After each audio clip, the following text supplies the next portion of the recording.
Okay, so we are into the unit 5.3 of numerical computing's lecture 5. अभी हम start करते हैं with the bisection method. Bisection method को code करते हैं। सबसे पहले आप अपनी एम फाइल क्रिएट करेंगे like give it a name of bisection method. अच्छा, हम दोनों तरह से देखेंगे bisection method, iteration based, number of iteration based कैसे करना है, और टॉलरेंस लेवल बेस्ड किस तरह से करना है। और बाइसेक्शन मेथड आप देख लेते हैं तो जैसे हमने मेथडोलॉजी जब डिस्कस की थी मेथड्स की, तो देखा था कि रेगुलर पॉलिसी और बाइसेक्शन में सिर्फ और सिर्फ अपडेट इक्वेशन चेंज होती है। बाकी you will see over here as well कि बाकी code will remain same. Bisection method dot M, तो आप लेफ़्ट साइड पे देख सकते हैं बाइसेक्शन मेथड डॉट एम एक स्क्रिप्ट फाइल आपके पास क्रिएट हो गई है। इस पर क्लिक किया तो अब यहाँ आपको कोड करना है। ऐसे ही डिस्कस्ड अर्लियर कि हम स्टार्ट करेंगे सी विल क्लियर द स्क्रीन। अगर ऑलरेडी आपके पास कुछ चला हुआ है तो आप कुछ और ऑलरेडी आपके पास स्क्रीन पे था कमांड विंडो पे, तो पहले उसको क्लियर कर देगा सो दैट आप सिर्फ अपने इस प्रोग्राम के रिज़ल्ट्स देख सकें। और clear all will be clearing all the variables। अगर किसी वेरिएबल को कोई वैल्यू ऑलरेडी असाइन की गई है तो वो clear all से क्लियर हो जाएगा।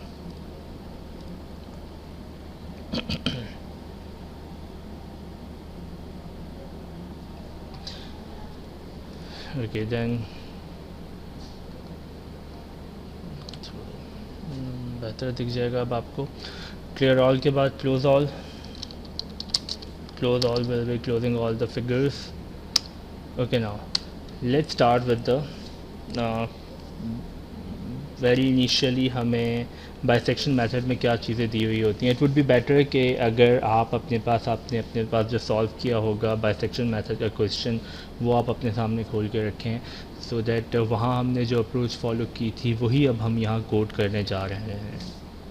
सबसे पहले बाइसेक्शन मेथड में हमें एक फंक्शन गिवन था जिसका हमें रूट फाइंड करना था। ठीक है जी, तो सबसे पहले तो वो फंक्शन यहाँ इनपुट दे देंगे। फंक्शन तो गिवन है, फंक्शन यहाँ इनपुट दे देंगे। फंक्शन इनपुट देते हैं let's say f is equal to, अच्छा फंक्शन जो इनपुट दिया जाएगा वो एक इनलाइन की कमांड होती है, उससे दिया जाएगा f is equal to inline के बाद ब्रैकेट में आप जो कुछ भी लिखेंगे, जो ब्रैकेट और सिंगल कोटेशन, इस ब्रैकेट और इन बिटवीन सिंगल कोटेशन आप अपना फंक्शन इनपुट देंगे। ठीक है जी, ये इनलाइन की कमांड से फंक्शन इनपुट देंगे और वो फंक्शन आपके पास f में सेव हो जाएगा। f में आपका ये फंक्शन असाइन हो जाएगा। अब आप देख सकते हैं आपके पास जो फंक्शन गिवन था वो था x³ + 3x - 5। तो हम यहाँ वो फंक्शन इनपुट दे देते हैं x³ x raise to the power 3। So x cap use होता है पावर के लिए, एक्सपोनेंट के लिए, x³ + 3x। अब now keep this in mind, आप लोग कोडिंग करते रहे हैं तो आपको बेहतर आइडिया होगा इसका कि अब 3x लिखा तो हुआ है, मैनुअली आप लिखते हुए 3x लिखते हैं, लेकिन उसका मतलब होता है 3 इज़ मल्टीप्लाइंग विद x। तो 3 will be multiplied with x, और मल्टीप्लाई के लिए स्टैटिक यूज़ होता है। तो 3 × x, 3x - 5। तो दिस वॉज योर फंक्शन, आपने सिंपली फंक्शन इनपुट दे दिया। अच्छा, अब आपको ये तो आपने फंक्शन इनपुट दिया, ये आपको आउटपुट पे तो डिस्प्ले नहीं करना, अभी फ़िलहाल, तो आप इसके आगे सेमीकोलन लगा देंगे। सेमीकोलन का मतलब है कि वो ये लाइन एग्जीक्यूट तो होगी लेकिन आउटपुट पे डिस्प्ले नहीं होगी। इसी तरह से और हमें क्या गिवन होता है, हमें इनिशियल वैल्यूज़ एक इंटरवल गिवन होता है। अब वो इंटरवल हमें क्या गिवन था, 1 और 2, 1 और 2 के दरमियान हमें हमारा रूट लाई करता था। तो let's say xl is equal to 1 and xh is equal to 2। Okay, so एक पे फंक्शन की वैल्यू नेगेटिव आती है, एक पे पॉजिटिव आती है, and we discussed over there as well कि किसी पे भी नेगेटिव आ रही है, ज़रूरी नहीं है कि हम एक्सेल पे नेगेटिव आए और एक्सएच पे पॉजिटिव आए, ये भी ज़रूरी नहीं है कि एक्सएच पे पॉजिटिव आए और एक्सेल पे नेगेटिव आए। इन आइदर केस आपके पास अगर रूट ब्रैकेटेड ही होगा, अगर एक पे वैल्यू नेगेटिव और एक पे पॉजिटिव आ रही है तो हम ये कंडीशन भी चेक करेंगे। सबसे पहले ये दो वैल्यूज़ गिवन होती हैं, वो दो वैल्यूज़ हमने दे दी इनपुट। अच्छा, अगेन ये इनपुट है, आउटपुट पे डिस्प्ले अभी नहीं करवाना, तो आगे सेमीकोलन लगा देंगे। नहीं भी लगाएंगे सेमीकोलन, प्रोग्राम बिल्कुल सही चलेगा आपका। बस ये है कि आपके पास ये भी डिस्प्ले हो जाएगा एक्सेल की वैल्यू आउटपुट पे। ये हमें रिक्वायर्ड नहीं है, बिकॉज एक्सेल और एक्सएच की वैल्यू हर दफ़ा अपडेट होगी हर आइट्रेशन में, तो वो जो अपडेटेड वैल्यूज़ होंगी वो रिक्वायर्ड होंगी हमें। अच्छा, ये हम बना रहे हैं program number of iterations based. तो मतलब जो आइट्रेशंस हमें परफॉर्म करनी है वो हमें पता होगा, हम 10 आइट्रेशंस तक करके रोक देंगे। दूसरा क्या तरीका होता है कि टॉलरेंस लेवल गिवन हो, कि जब तक ये टॉलरेंस लेवल मीट नहीं होता चलता रहे।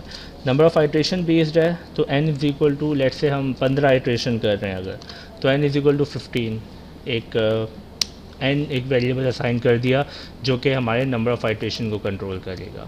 अच्छा, अब आइट्रेशन का मतलब क्या होता है कि एक ही इक्वेशन थी हमारे पास, अपडेट इक्वेशन, एक ही प्रोसीजर था, वो बार बार परफॉर्म करते थे अपडेटेड इक्वेशन के साथ, जिसको प्रोग्रामिंग के कॉन्सेप्ट्स में लूप कहा जाता है ना, कि एक वो लूप में वो आपके पास अपडेट इक्वेशन आ जाएगी, वही बार बार चलती रहेगी।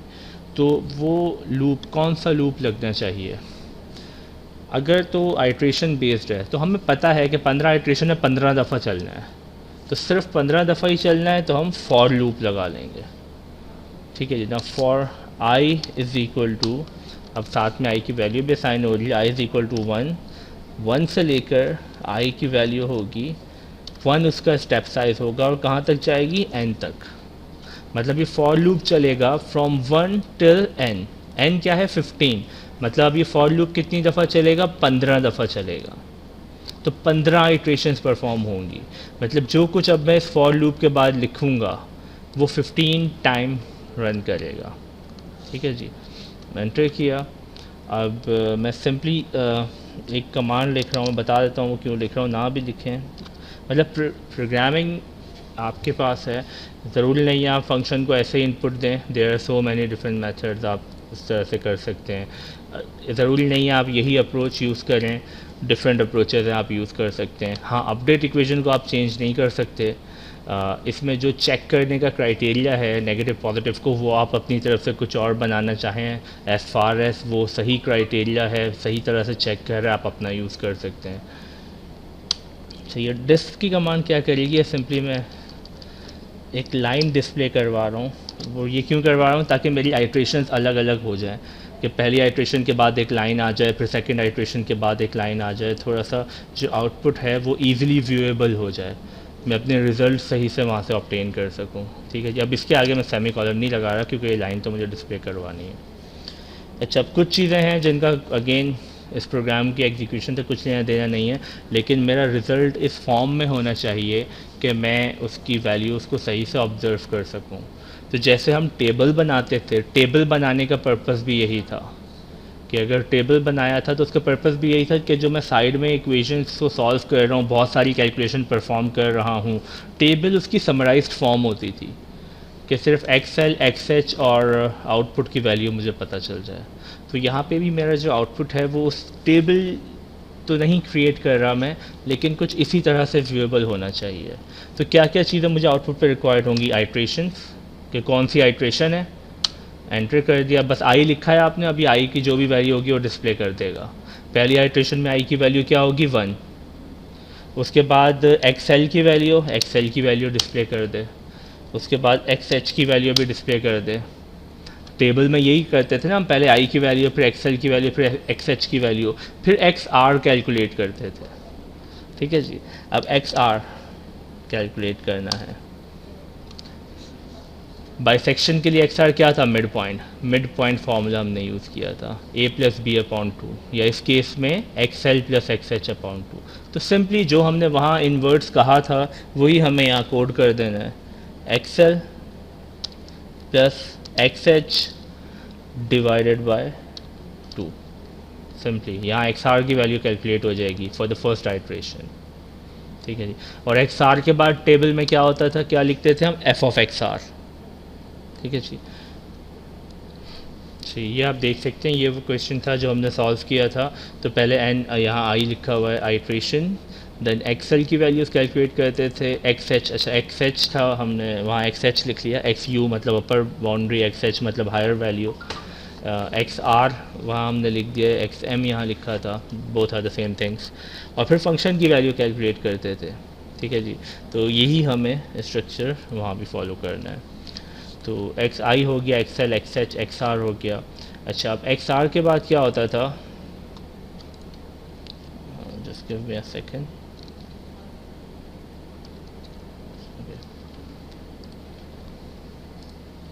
एक्स आर के बाद अब फंक्शन की वैल्यू कैलकुलेट करते हैं। नाउ फंक्शन की वैल्यू आप कैलकुलेट कर रहे हैं एक्स आर के लिए, तो let's give it a name f x are,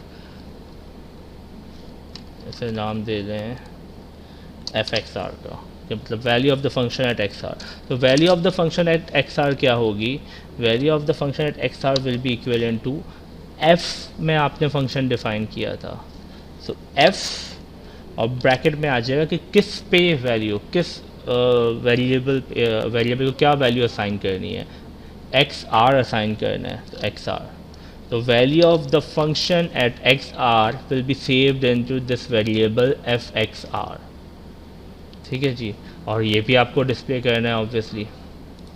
now पहली आइट्रेशन कंप्लीट हो गई, पहली आइट्रेशन में आई की वैल्यू आ गई, एक्स एल आ गया, एक्स एच आ गया, एक्स आर आ गया, एफ ऑफ एक्स आर आ गया।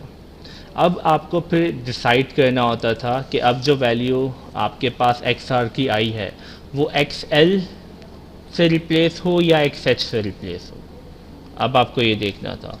तो उसके लिए कंडीशन लगाएंगे, एक इफ़ की कंडीशन लगेगी कि अगर ये क्राइटेरिया फुलफ़िल होता हो तो एक्स आर एक्स एच को रिप्लेस कर दे, अगर नहीं होता हो तो एक्स एल को रिप्लेस कर दे। तो इफ़ की एक कंडीशन लग जाएगी, इफ़, एंड यू कैन सी कि इसका जो स्ट्रक्चर है तकरीबन वैसा ही जैसे आप सी लैंग्वेज वगैरह भी यूज़ करते रहें। इफ़ की कंडीशन क्या है, एफ ऑफ एक्स आर, जो f of x r calculate कर रहे हैं हम, मैं एक स्टेटमेंट लिख रहा हूँ, अगेन ये स्टेटमेंट आप अपना भी कोई आपको लगता है कि आप किसी दूसरे उससे बना सकते हैं। चेक क्या करना है आपको, चेक आपको ये करना है कि फंक्शन की वैल्यू नेगेटिव है पॉजिटिव है, उसके अकॉर्डिंगली आपको एक्सएल और एक्स एच को अपडेट करना है। ठीक है जी। तो ये हो जाएगा f of x r into f of x l is smaller than f of x r into f of x h. ठीक है जी। अब ब्रैकेट से ख्याल रखना है, जितने आपने ओपन किए हैं उतने क्लोज भी कर दें। ठीक है जी। अब ये कंडीशन क्या कर रही है, ये कंडीशन मेरे पास ये चेक कर रही है कि अब एक्स आर की value, for example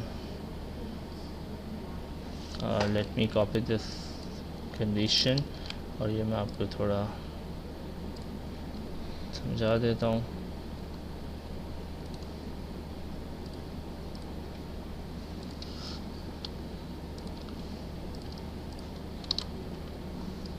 let's say ये कंडीशन थी, अब ये कंडीशन क्या कर रही है, लेट्स से जो फंक्शन की वैल्यू एट एक्स आर आई है वो नेगेटिव आ गई है। ठीक है जी। और फॉर एग्जांपल एक्स एल हम उस पॉइंट को कह रहे थे जिससे फंक्शन की वैल्यू नेगेटिव आती है, और एक्स एच हम उस एक्स की वैल्यू को कह रहे थे जिससे फंक्शन की वैल्यू पॉजिटिव आती है। ना फॉर एग्जांपल एक्स आर की वैल्यू आपके पास, एक्स आर पे फंक्शन की वैल्यू नेगेटिव आई है, तो अब ये जो एक्स आर की वैल्यू है इसे किससे रिप्लेस होना चाहिए, एक्स एल से। ऐसा ही है ना, अगर एक्स आर पे फंक्शन की वैल्यू नेगेटिव आ गई है तो अब एक्स आर की जो वैल्यू है वो एक्स एल में अपडेट होनी चाहिए, ऐसा ही है। और जो एक्स एच है वो as it is x h ही रहना चाहिए, ये होना चाहिए जो हमने सॉल्व किया था उसके accordingly.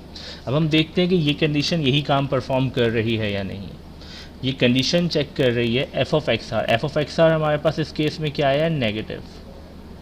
Multiplied by f of x l पे फंक्शन की वैल्यू क्या थी, again negative, should be less than f of x r पे फंक्शन की वैल्यू क्या थी, negative, multiplied by it's multiplied obviously multiplied by f of x h पे function की वैल्यू क्या थी, पॉजिटिव, जो सिनेरियो हमने लिया है। अच्छा, ये वाइस वर्सा वाले सिनेरियो पे भी बिल्कुल ऐसे ही काम करेगी। नाउ नेगेटिव इनटू नेगेटिव क्या होता है, ये कंडीशन इफ़ के साथ लगी हुई है, कीप दिस इन माइंड, और एक फिर दो स्टेटमेंट्स हैं इसमें। नेगेटिव इनटू नेगेटिव क्या होता है, negative into negative is positive, less than negative into positive is negative, so positive is smaller then negative, positive is smaller then negative, ये कंडीशन क्या है, फॉल्स है ना। तो इफ़ के बाद आपने जो कंडीशन लिखी होगी यहाँ, ये उसमें नहीं जाएगी, ये एल्स वाली कंडीशन में चली जाएगी, कि एल्स के बाद आपने जो लिखा हुआ है। ठीक है जी। तो हम अगर अपने प्रोग्राम में देखें तो इस प्रोग्राम के अकॉर्डिंगली अब हमें कोई ऐसी कंडीशन बनानी है कि if this condition satisfies, if this condition satisfies, then x अभी क्या होना चाहिए, positive is smaller then negative, ये ट्रू नहीं है। अभी होना क्या चाहिए था, एक्स एल को एक्स आर से रिप्लेस होना चाहिए था, ये होना चाहिए ना, क्योंकि एक्स आर की वैल्यू नेगेटिव आई है, एक्स एल को एक्स आर से रिप्लेस होना चाहिए, ये होना चाहिए। तो इस कंडीशन में ये इफ़ को नहीं जा रहा, एल्स पे जा रहा है, तो ये कंडीशन हम एल्स पे लिख देंगे, x l is equal to x r, और जो फुलफ़िल नहीं हो रही अभी वो यहाँ आ जाएगी कि x l is equal to sorry x h is equal to x r, कि अगर यहाँ वाला ये लेफ़्ट साइड नेगेटिव बन रही होती और ये पॉजिटिव बन रही होती, तो negative less than positive true होती तो ये x h is equal to x r, ये अपडेट होता। अभी क्या हो रहा है, अभी ये इस कंडीशन में ये इफ़ कंडीशन पे नहीं जाएगा, एल्स वाली पे जाएगा और एक्स एल को अपडेट कर देगा। ठीक है जी, और वही हमें करना था। तो देखते हैं, हम अब इसे कोड कर देते हैं। तो सिंपली इफ़ के बाद हम क्या लिख देंगे, if this condition satisfies then s h will be equal to x r, मतलब एक्स आर की जो वैल्यू है वो एक्स एच को दे दें। अच्छा, अब क्योंकि एक्स एच हम ऑलरेडी ऊपर डिस्प्ले कर रहे हैं, तो अब हमें बार बार डिस्प्ले नहीं करना, तो हम इसके आगे सेमीकोलन लगा देंगे। ओके, और एल्स में हमारे पास आ जाएगा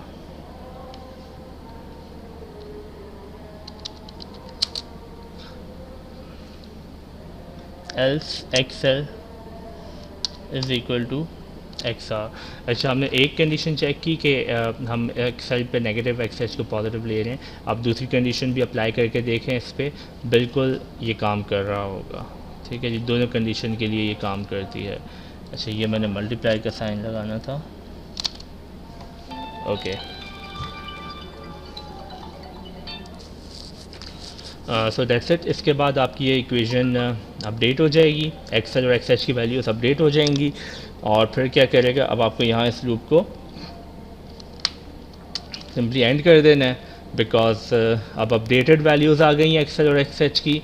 आई की वैल्यू अपडेट हो जाएगी, सेकेंड आइट्रेशन एक्स एल और एक्स एच की अपडेटेड वैल्यूज़ आपके पास आ चुकी हैं। उन अपडेटेड वैल्यूज़ से एक्स आर की अपडेटेड वैल्यू आपको मिलेगी। फिर फंक्शन की वैल्यू कैलकुलेट करेंगे, again the same procedure will go on.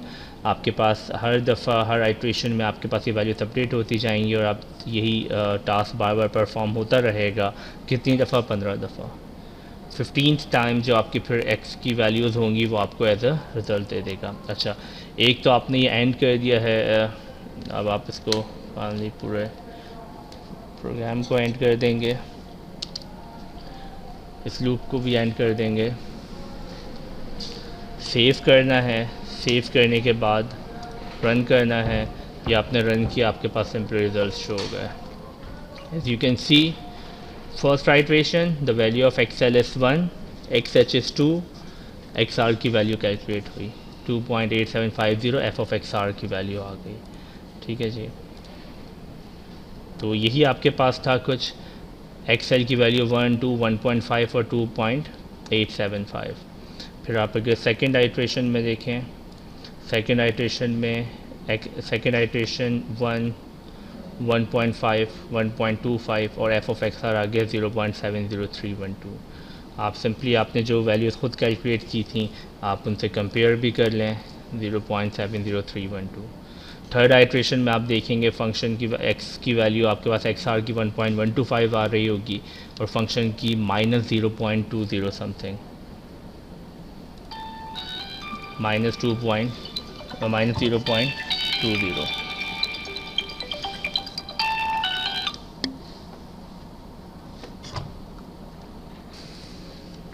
So the third iteration, the fourth iteration, आपके पास सब आइट्रेशन के रिजल्ट आ गए हैं। तो फिफ्थ आइट्रेशन, अच्छा फिफ्थ आइट्रेशन तक आपका जो टॉलरेंस लेवल अगर हम 0.001 देखें तो वो यहाँ 12th आइट्रेशन में मीट कर गया था। ठीक है, 12th आइट्रेशन में आपका टॉलरेंस लेवल अगर हम टॉलरेंस लेवल के हिसाब से देखते तो वो मीट कर गया था। हम टॉलरेंस लेवल के हिसाब से भी देख लेते हैं इसे कैसे मॉडिफाई करना होगा। अच्छा, हमने जो सॉल्व किया था उसमें भी 12th आइट्रेशन में हमने ये रिज़ल्ट अचीव किया था। ठीक है, जिसमें भी ये 0.00083 हमने 12th आइट्रेशन में अचीव किया था। तो you can see over here as well 0.00083 exactly function की वैल्यूज़ आपकी वही आ रही हैं जो आपने मैनुअली कैलकुलेट की थी। तो it is as simple as that. सारे प्रोग्राम्स इतने ही सिंपल होंगे कि आपने अगर एल्गोरिथम को सही से समझ लिया था जब हमने मेथडोलॉजी को डिस्कस किया था तो आप बिल्कुल इतना ईजिली ये सारे प्रोग्राम कोड कर सकते हैं। ठीक है जी, अब एक छोटी सी चीज़ हम और देख लेते हैं इसमें कि अगर मुझे इसको टॉलरेंस लेवल बेस बनाना है तो मैं इसमें क्या मॉडिफिकेशन करूँगा। अच्छा, मैं एक सेपरेट फाइल क्रिएट कर लेता हूँ ताकि डिफरेंस भी देख सकें। बाइसेक्शन टॉलरेंस का नाम दे देते हैं, इसे टॉलरेंस लेवल बेस्ड है .m। ठीक है जी, ओके। तो ये आपके पास फाइल बन गई बाइसेक्शन टॉलरेंस की। ये प्रोग्राम हम सिंपली कॉपी कर लेते हैं वहाँ, because there will be only few changes. तो सबसे पहले क्लियर ऑल, क्लोज ऑल, ये सब कुछ आपको ऐसे ही देखना है। Just trying to reconnect, just give it a moment. हाँ ठीक है जी, तो ये हमने बाकी के प्रोग्राम से कॉपी कर लिया। नाउ चेंजेस क्या होंगे, function is same, the x l x h, number of iteration based नहीं है, अब नंबर ऑफ आइट्रेशन बेस्ड नहीं है। तो हमें अब एरर को देखते हुए प्रोग्राम को टर्मिनेट करना है। तो सबसे पहले तो टॉलरेंस लेवल एक आपको गिवन होगा। तो टॉलरेंस लेवल जो भी गिवन है 1 × 10⁻³ हमें गिवन था, तो TL एक वेरिएबल असाइन कर लिया।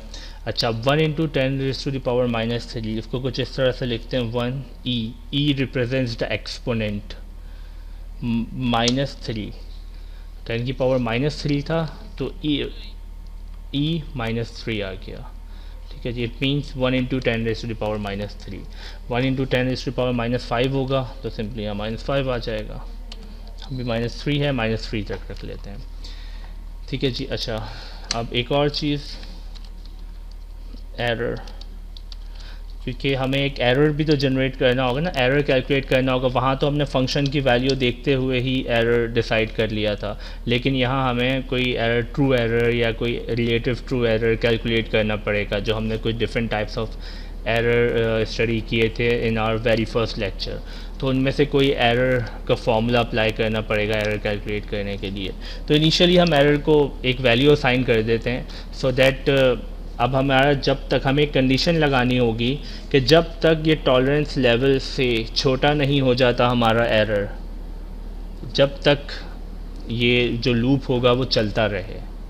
ठीक है जी, तो एक दफ़ा उस लूप में एंटर होने के लिए हमें एक इनिशियल वैल्यू एरर को देनी होगी, जो कोई भी वैल्यू हो सकती है, लेकिन वो इस टॉलरेंस लेवल से बड़ी वैल्यू हो, ताकि एक दफ़ा लूप में एंटर हो। अच्छा, फॉर लूप हम कब यूज़ करते थे, for a definite period of time, कि हमें पता है कितनी आइट्रेशन परफॉर्म करनी है। लेकिन अब कंडीशन क्या है कि जब तक एक स्पेसिफिक क्राइटेरिया मीट ना हो जाए ये लूप चलता रहे। तो उसके लिए आप ऑलरेडी पढ़ चुके हैं, वाइल लूप यूज़ करते हैं आप। ठीक है जी, तो तो उसके लिए वाइल लूप यूज़ किया जाएगा। और वाइल लूप किस तरह से यूज़ किया जाएगा, वाइल लूप में कंडीशन क्या होगी कि कब तक ये लूप चलता रहे, जब तक एरर की वैल्यू ग्रेटर है टॉलरेंस की वैल्यू से। तो जब तक एरर टॉलरेंस से ग्रेटर है आइट्रेशंस परफॉर्म होती रहें। जैसे ही एरर रिड्यूस हो जाएगा टॉलरेंस लेवल से, तो आइट्रेशंस क्विट हो जाएं, टर्मिनेट हो जाएं और हमें आंसर मिल जाए। यही इन्वर्ट्स डिस्कस किया था, यही हमें अप्लाई करना है। ठीक है जी। तो सिंपली आपने सिर्फ एक टॉलरेंस लेवल इनिशियलाइज करवाया, टॉलरेंस लेवल दे दिया, फॉर लूप वाइल लूप से चेंज हो गया, बाकी सब सेम है, formula will remain same, the condition will remain same, each and everything will remain same till here। एक आइट्रेशन परफॉर्म हो गई। अब दूसरी आइट्रेशन में जाना है या नहीं जाना, उसके लिए आपको पहले एरर कैलकुलेट करना पड़ेगा। अच्छा, नाउ अब एरर कैलकुलेट करने के लिए हमारे पास एटलीस्ट 2 वैल्यूज़ होंगी, तो ही हम उनका डिफरेंस देख सकते हैं। तो पहली आइट्रेशन में तो कोई एरर कैलकुलेट ना करे, पहली आइट्रेशन में सिर्फ ये वैल्यूज़ चेंज कर ले, पहली आइट्रेशन तो परफॉर्म हो जाए।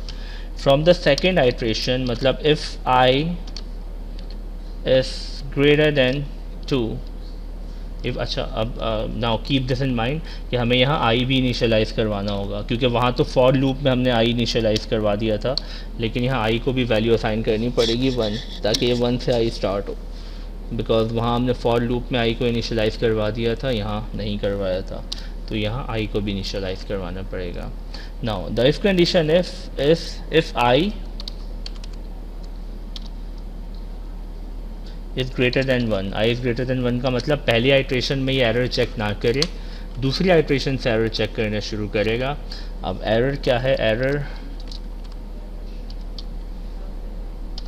इज इक्वल टू, हम एब्सोल्यूट रिलेटिव एरर चेक कर लेते हैं calculate. Error is equal to absolute के लिए ABS यूज़ होता है, ABS। अच्छा, अब मैं एक स्टेटमेंट लिख रहा हूँ, फिर मैं उसे समझाता हूँ वो करेगी क्या। XR minus temp divided by XR। ठीक है जी, मैं पहले ये लिखूँ और फिर आपको बताता हूँ ये कर क्या रही है। इफ़ यहाँ एंड हो जाएगा, temp is equal to XR and I is equal to I plus 1। ये 2-3 लाइंस जो मैंने लिखी हैं ये कर क्या रही हैं। सबसे पहले तो हमने एक एरर को डिस्कस किया थी, एरर हम कौन सा यूज़ कर रहे हैं। ये एक हमने अप्रॉक्सीमेट एरर देखा था कि जिसमें present approximation minus previous approximation करते थे, जो हमने फिक्स पॉइंट आइट्रेशन में भी यूज़ किया था। तो अब ये रिलेटिव अप्रॉक्सीमेट एरर आप कह सकते हैं जो हम फाइंड करने जा रहे हैं। रिलेटिव का मतलब है कि हम उसको डिवाइड भी कर देंगे प्रेजेंट अप्रॉक्सीमेशन से। ठीक है जी, present approximation minus previous approximation divided by the present approximation. तो ये मेथड हम फॉलो करने जा रहे हैं, ये वाला एरर हम अप्लाई करने जा रहे हैं अपने कोड में। This one relative approximate error basically, और उसकी एब्सोल्यूट वैल्यू अगेन। तो हाउ इट विल वर्क, जब आप फर्स्ट आइट्रेशन में आएंगे, फर्स्ट आइट्रेशन सिंपली परफॉर्म कर लेगा, वापस जाएगा। अभी भी आई की वैल्यू 2 हो चुकी है, एरर की वैल्यू, एरर आपने कैलकुलेट ही नहीं किया है अभी। ठीक है जी, एरर की वैल्यू स्टिल 1 ही है, क्योंकि एरर की वैल्यू अपडेट नहीं हुई है पहली आइट्रेशन में। Still error is greater than tolerance, it will go into this loop and will perform second iteration. यहाँ जब आप आएंगे सेकेंड लूप में, now keep this in mind, जब फर्स्ट लूप चला था तो वो सिर्फ इस कंडीशन को इसने एग्जीक्यूट नहीं किया था। जब फर्स्ट लूप चला, फर्स्ट लूप के बाद टेम्प में क्या वैल्यू आई, टेम्प में आपके पास क्योंकि ये कंडीशन नहीं एग्जीक्यूट हुई है फर्स्ट टाइम चलने में, टेम्प में XR की वैल्यू आ गई, मतलब टेम्प में XR की फर्स्ट आइट्रेशन की वैल्यू आ गई। टेम्प में क्या है, अब एक्स आर की फर्स्ट आइट्रेशन की वैल्यू। अब ये लूप सेकेंड टाइम चलेगा, एक्स आर की वैल्यू अपडेट होगी, एक्स आर की सेकेंड आइट्रेशन की वैल्यू आ जाएगी। अब जब ये सेकेंड लूप एंड होगा तो एक्स आर की सेकेंड वैल्यू अब आ चुकी है, लेकिन टेम्प में क्या रखा हुआ है, एक्स आर की फर्स्ट आइट्रेशन की वैल्यू। मतलब एक्स आर में है करंट वैल्यू और टेम्प में है previous value of x r. So current value of XR minus the previous value of XR divided by the current value of XR. So as we discussed it, the current value, the present approximation minus the previous approximation divided by the present approximation. ठीक है जी। सो ये error यहाँ calculate किया है, इसकी absolute value calculate करनी थी, इसलिए ABS आपको इसकी एब्सोल्यूट वैल्यू कैलकुलेट करके दे देगा। मतलब नेगेटिव में भी अगर वैल्यू आ रही है तो वो पॉजिटिव हो जाएगी और वो आ जाएगी एरर में। ठीक है जी, वो आ जाएगी एरर में। अब जब सेकेंड आइट्रेशन के बाद यहाँ टेम्प में अब XR की सेकेंड आइट्रेशन की वैल्यू आ जाएगी। जब दोबारा चलेगा तो XR की थर्ड आइट्रेशन की वैल्यू अब अपडेट हो जाएगी। तो जब एरर में आएगा तो XR की थर्ड आइट्रेशन की वैल्यू माइनस टेम्प में अब है सेकेंड आइट्रेशन की वैल्यू, तो थर्ड आइट्रेशन की value minus second iteration divided by the value of the third iteration. दोबारा से टेम्प की वैल्यू को अपडेट करेगा और हर आइट्रेशन, हर दफ़ा चलने के बाद लूप को ये एक दफ़ा चलने के बाद आई की वैल्यू अपडेट करेगा, सो दैट ये second iteration, third iteration, fourth iteration यहाँ अपडेट होती जाए। ठीक है जी, तो it is as simple as that. आपको सिर्फ ये एक एरर वाली टर्म इंट्रोड्यूस करवानी थी। नाउ यू कैन सी, हम इसे सेव कर देते हैं। अब हमने इसमें आइट्रेशन नहीं बताई कितनी आइट्रेशन चलनी है, जब टॉलरेंस लेवल मीट कर जाएगा आपका आंसर आ जाएगा। सेव किया, रन किया, नाउ यू कैन सी कि starting from the first iteration आपको सारे रिजल्ट देता रहेगा। हर उसके बाद आपको एरर भी कैलकुलेट करके बता रहा है। ठीक है जी, हर आपको एरर भी कैलकुलेट करके बताता रहेगा। और अच्छा, आई रिपीटेशन हो रही है ये, तो इसके आगे हम सेमीकोलन लगा देते हैं। Okay, now in the 10th iteration में आपके पास ये वैल्यू अचीव हो रही है। अच्छा, बिकॉज क्योंकि हमने इसको फर्स्ट आइट्रेशन तो कंसिडर नहीं किया, पहली दफ़ा जो हमने एरर भी कैलकुलेट करना शुरू किया वो सेकेंड आइट्रेशन से शुरू किया है। सो यू कैन सी कि आपके पास ये वैल्यू सारी आ गई हैं, रिजल्ट्स आ गए हैं। ठीक है जी, आई होप इसमें कोई प्रॉब्लम नहीं है। तो ये बाइसेक्शन मेथड हो गया। अब बाइसेक्शन मेथड के बाद regular falsi method. Regular falsi method, अगर आपको बाइसेक्शन क्लियर है तो regular falsi method will take just 1 minute.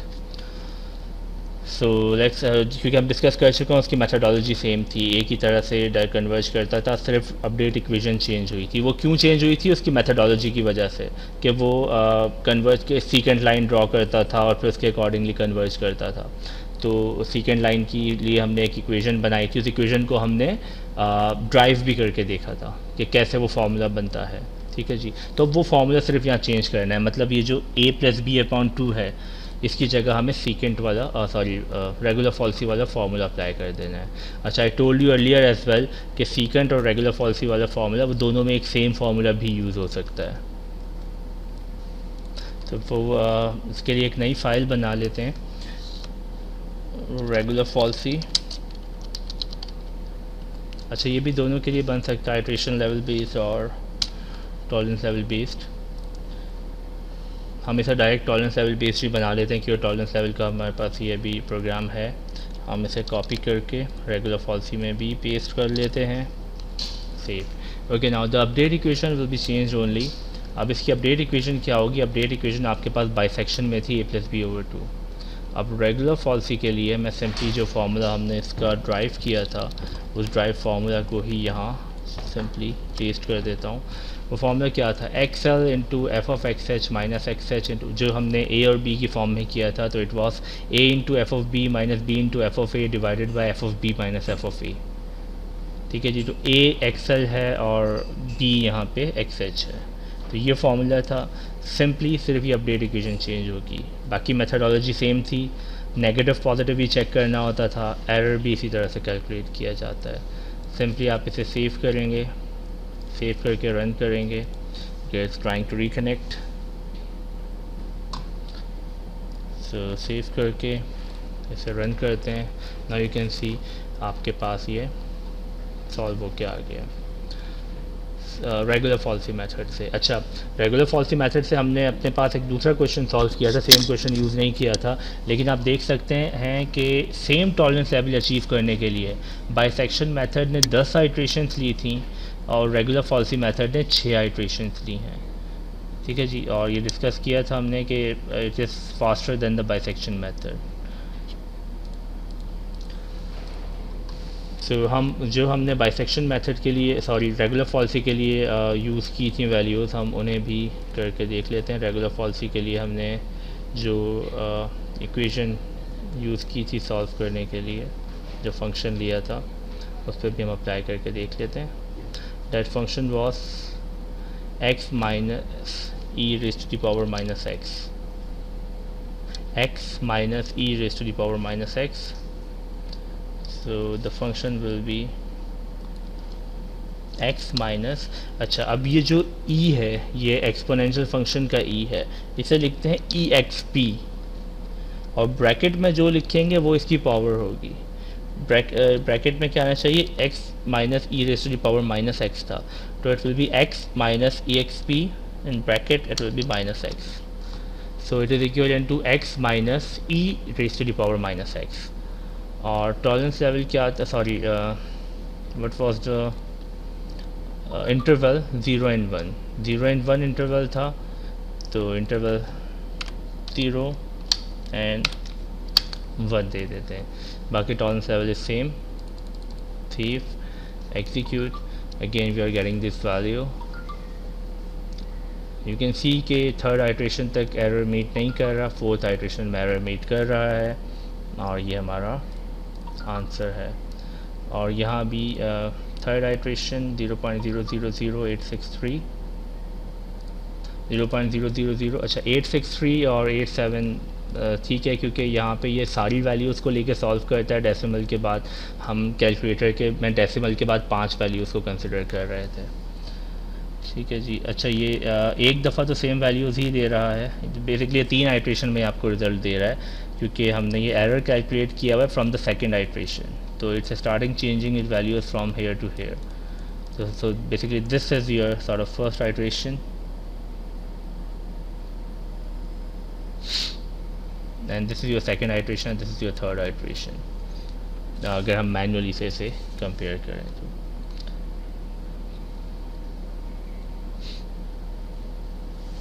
okay, so I think it's clear now. In the next unit हम बाकी का जो है उसे डिस्कस करते हैं, ओपन रूट फाइंडिंग मेथड को, सेकंड मेथड वगैरह को।